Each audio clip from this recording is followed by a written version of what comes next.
Preseason is over, which means one thing.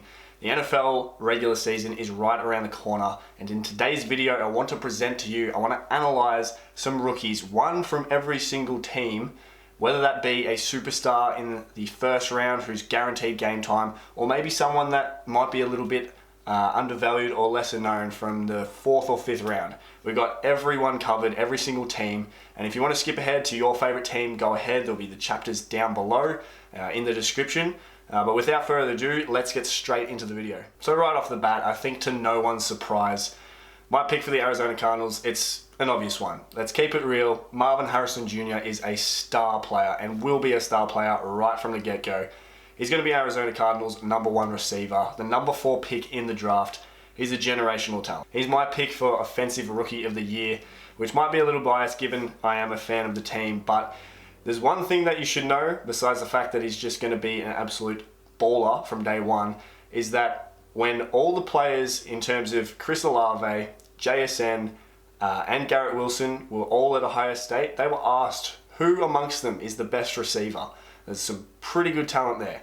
They all said Marvin Harrison Jr., who was a freshman at the time. So whether you're a fan of the Cardinals or not, the whole NFL world is going to be looking at this man because he could be breaking records from day one. So let's look out for Marvin Harrison Jr., of course. Now, I'm not going to waste your time talking about Michael Penix Jr. because I still to this day don't understand what the Falcons were thinking with that pick.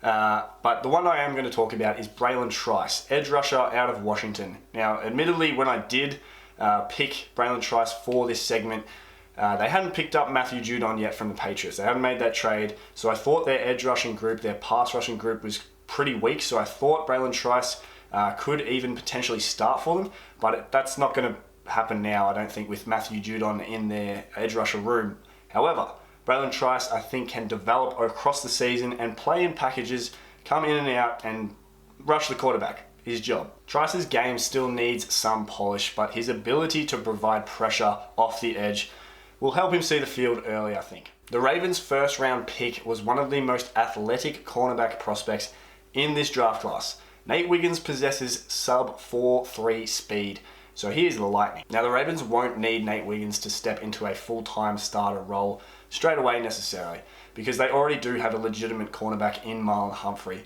So the #1 wide receiver won't need to be covered by Nate Wiggins, but he's still going to provide a role for this Baltimore defense, and it is a strong defense, made even stronger by this rapid cornerback. Safeties Micah Hyde and Jordan Poyer are no longer with the Buffalo Bills, so Cole Bishop, the safety from Utah, while he needs to still compete with Taylor Rapp, DeMar Hamlin, and a few others, yes, DeMar Hamlin has been apparently playing quite well in training camp, so is up for a starting role at safety.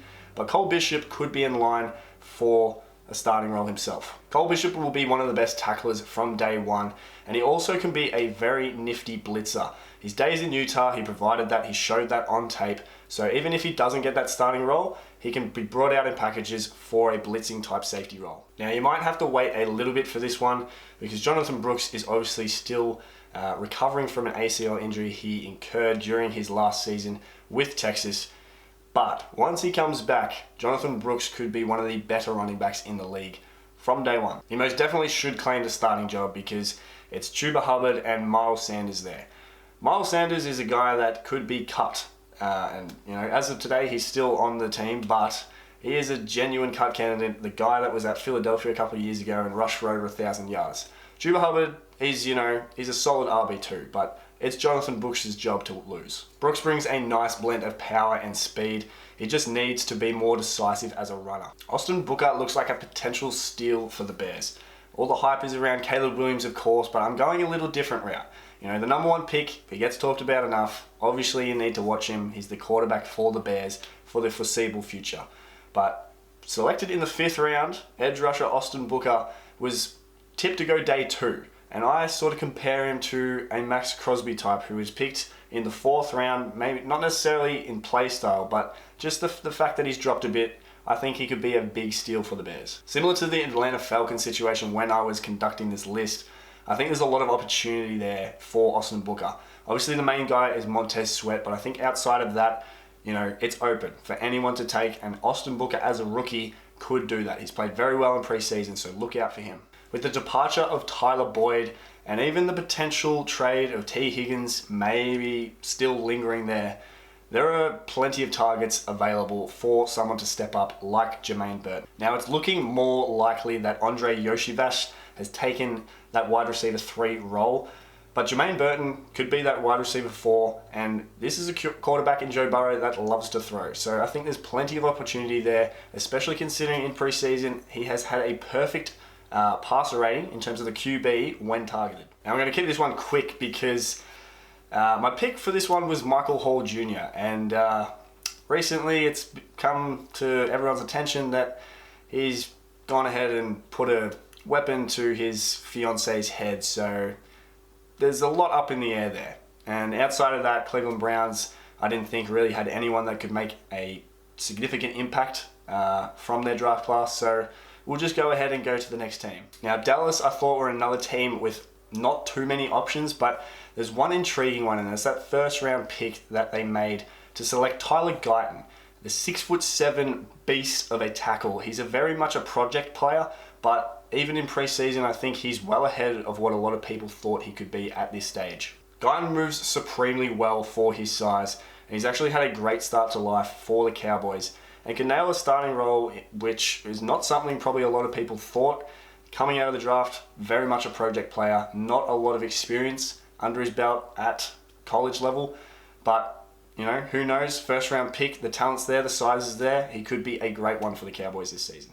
It's a new QB era in Denver. No more let's ride, because Bo Nix has separated himself from the pack, given, you know, not the strongest QB room going around. Jarrett Stidham and Zach Wilson are going to be his backups. But fair play to Bo Nix. He has performed very well, especially in that second preseason game. He went 8 for 9 for 80 yards and a touchdown. So fair play to Bo Nix. He's the starting QB in Denver and worth a watch for sure. The Lions secondary was much maligned last season, and rightfully so. It was one of the worst in the NFL, but they've improved that, and largely through both the draft and acquiring some nice players from other teams. First round pick out of Alabama, Terrion Arnold. He's going to be a great addition, I think, from day one, along with veteran signings, the big one being Carlton Davis. I think he can provide great versatility. He can play on the outside, in the slot, which is perfect for the Lions because they love DB versatility. I think it's also worth mentioning Ennis Rayshaw Jr., selected in the 3rd round.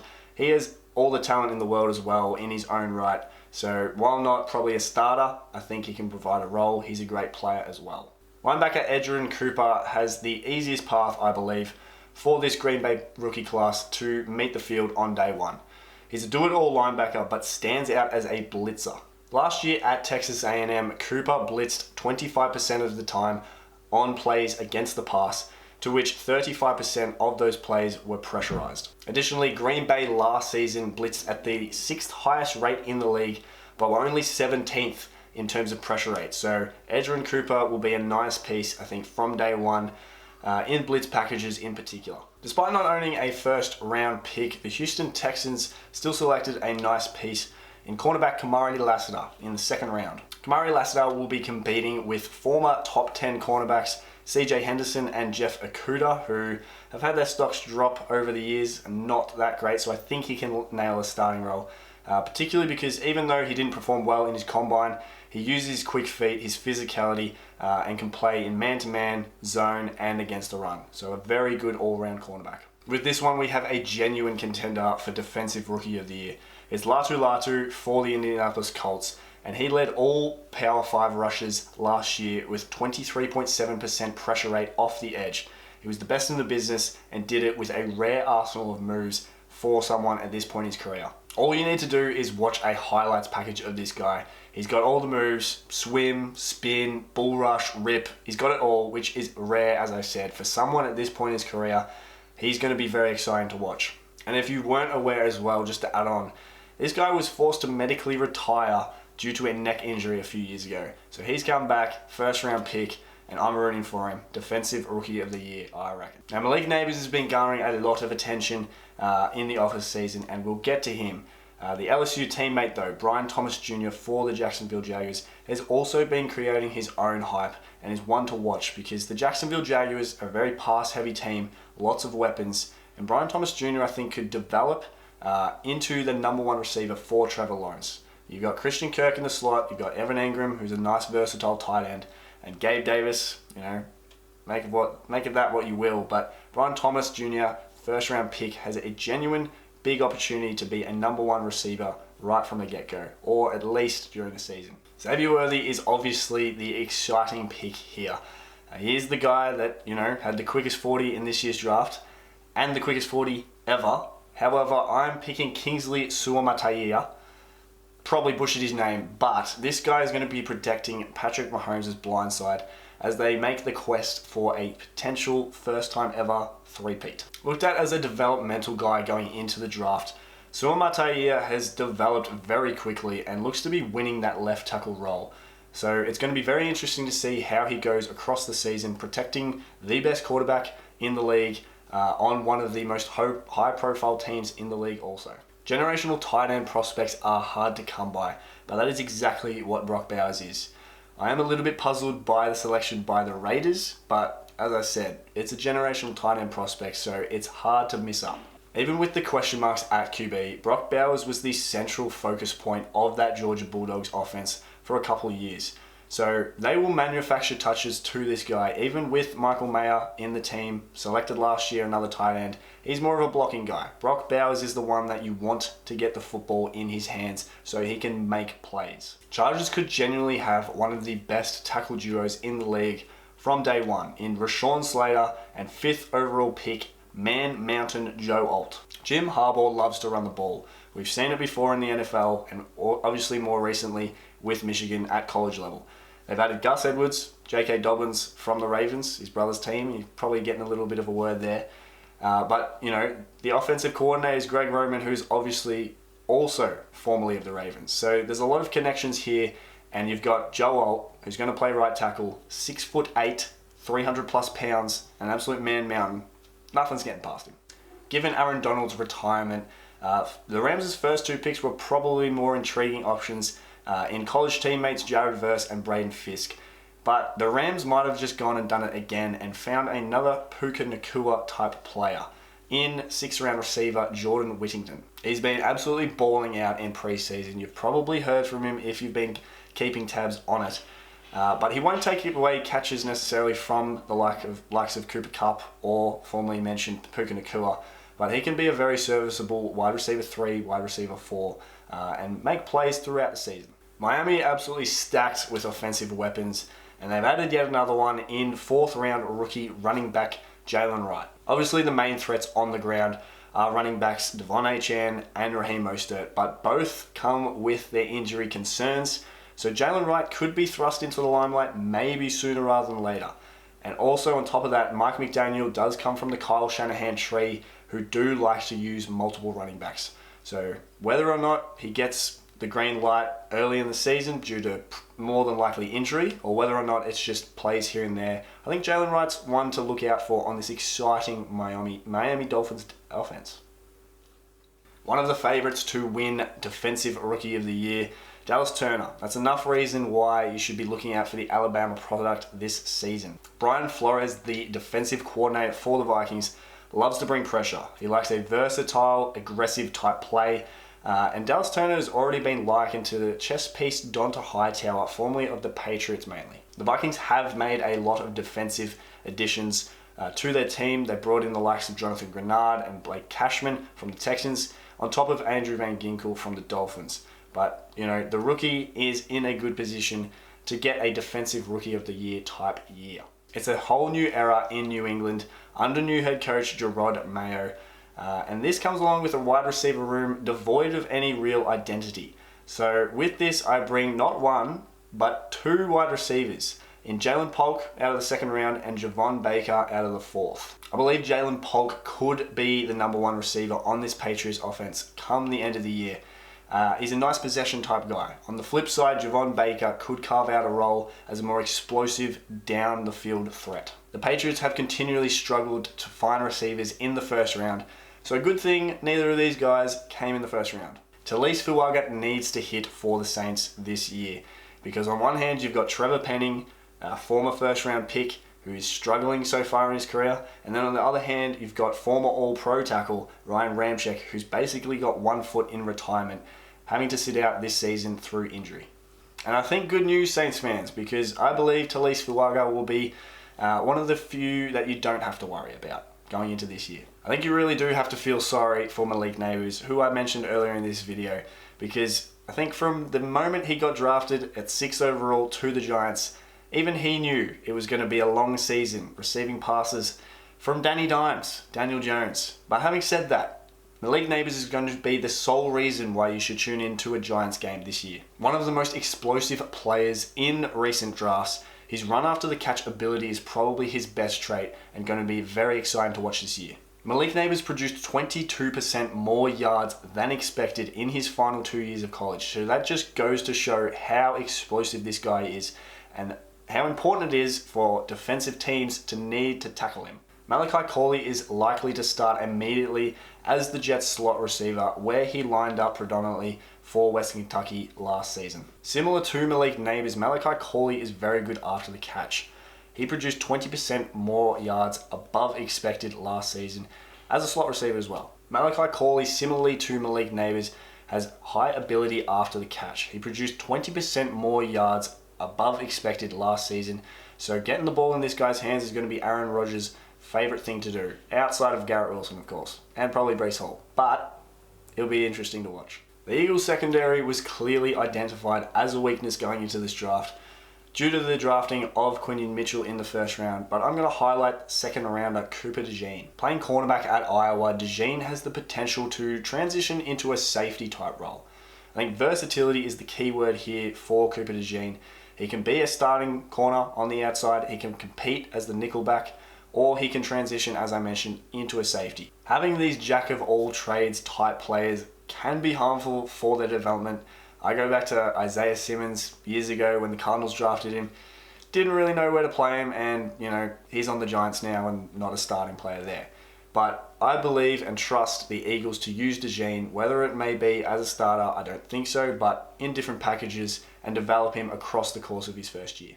The linebacker position has become slowly less and less valuable over the years, but if it wasn't for Peyton Wilson's somewhat worrying injury history, he would have been selected much sooner than 98th overall. Steelers have needed to overhaul their linebackers for a few seasons now.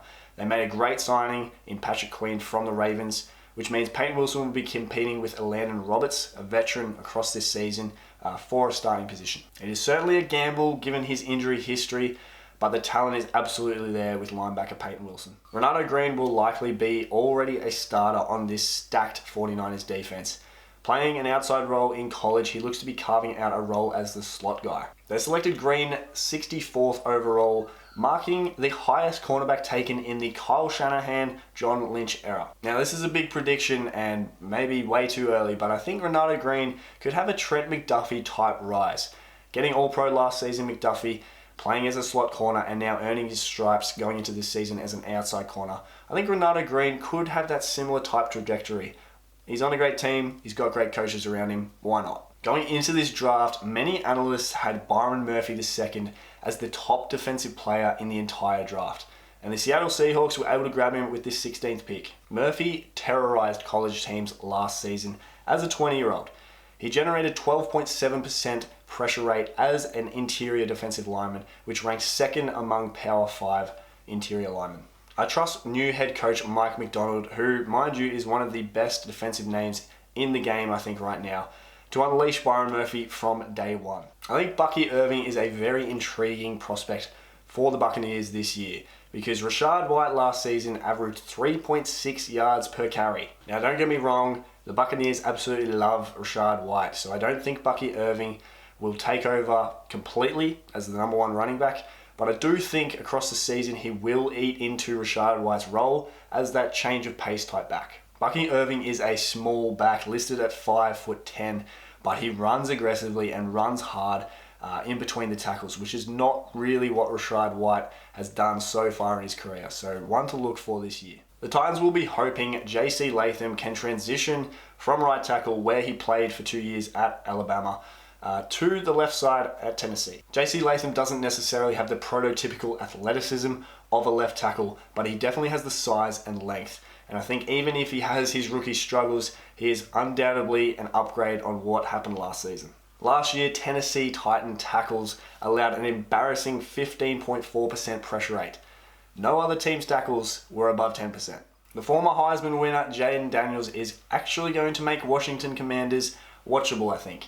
And hopefully end a run of what feels like 8 or so years where they've had a new QB start every single year. Cliff Kingsbury, the offensive coordinator for the Commanders, worked with Kyler Murray in his rookie season, who is a dual threat quarterback. Jaden Daniels, also a dual threat quarterback. So I think if he's used in the right setup and put in good positions to succeed, he is a very big candidate for Offensive Rookie of the Year. Named the starter, of course, he's going to be a very exciting watch this year for the Commanders. And finally, Terry McLaurin has a stable quarterback. Fingers crossed. That is it for this video. Every single team, 1 player, 2 for the Patriots because they're probably going to suck, so they need anyone they can get. But everyone, every team, every player we've talked about here could, I'm not a genius, but could have a great impact this season. Whether they're a starter, whether they're a rotational piece, I don't know. But we're going to revisit this sort of throughout the season, talk about different players, where they're at, have they had great starts to the year, whatnot. But let me know what you think. Certain players that I may not have talked about as well, chuck them down in the comments. And if you did enjoy this video, make sure you like, subscribe, and I'll see you in the next one. Cheers.